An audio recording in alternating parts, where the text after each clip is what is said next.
नमस्कार, सुस्वागतम दर्शकों जी। मैं बीएन फिर एक बार आप लोगों का साथ।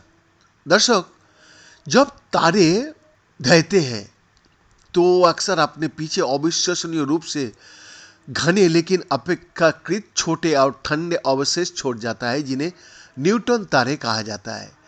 यदि दो तारे निकटता में ढहता है तो बचे हुए बाइनरी न्यूट्रॉन तारे सर्पिल रूप से अंदर की ओर बढ़ता है और अतत टकराता है, जिससे टकराव का बिंदु अत्यधिक तापमान तक गर्म हो जाता है।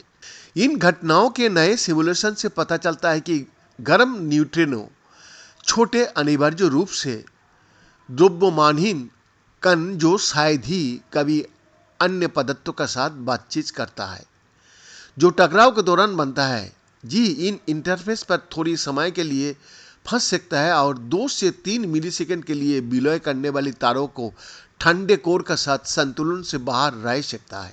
इस समय के दौरान सिमुलेशन से पता चलता है कि न्यूट्रिनो कमजोर रूप से तारों के पदार्थों के साथ बातचीत भी कर सकता है, जिससे कणों के संतुलन की ओर वापस लाने में मदद मिलती है और इन शक्तिशाली घटनाओं के भौतिकी में नई अंतर्दृष्टि मिलती है।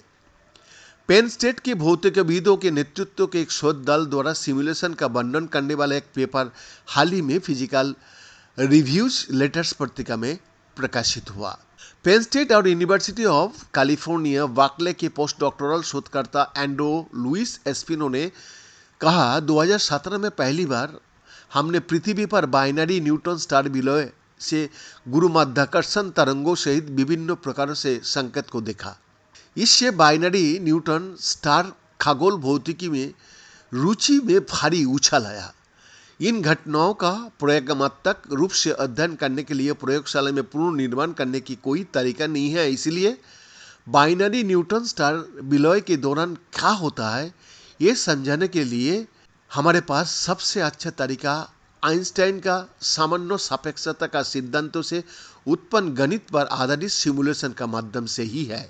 न्यूट्रॉन सितारों के उनका नाम इसीलिए मिला क्योंकि माना जाता है कि वो लगभग पूरी तरह से न्यूट्रॉन से बने होता है।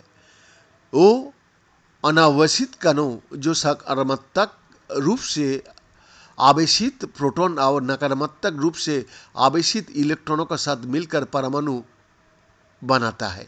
उनका अविश्वसनीय घनत्व केवल ब्लैक होल ही छोटे और सघन हो जाता है। माना जाता है कि वो प्रोटॉन और इलेक्ट्रॉन का एक साथ निचोड़ता है, उन्हें न्यूट्रॉन में मिलाता है। एक सामान्य न्यूट्रॉन तारा केवल दसियों किलोमीटर चौड़ा होता है, लेकिन इसका द्रव्यमान हमारी सूर्य की द्रव्यमान का लगभग 1.5 गुण होता है, जो लगभग 1.4 मिलियन किलोमीटर चौड़ा होता है।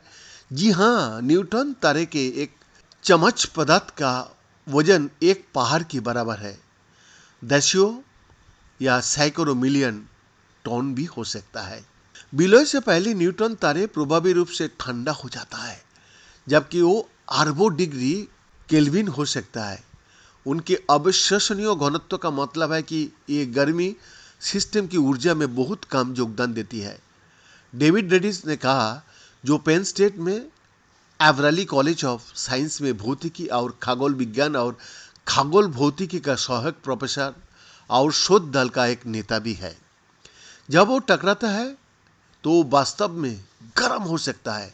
टकराने वाले तारों का इंटरफेस खरबों डिग्री केल्विन का तापमान तक गर्म हो सकता है। हालांकि वो इतने घने होता है कि फोटोन गर्मी को खत्म करने के लिए बाहर निकल सकता है। इसकी बजाय हमें लगता है कि वो न्यूट्रिनो उत्सर्जित करके ठंडा हो जाता है। बीएन का एक्सक्लूसिव रिपोर्ट।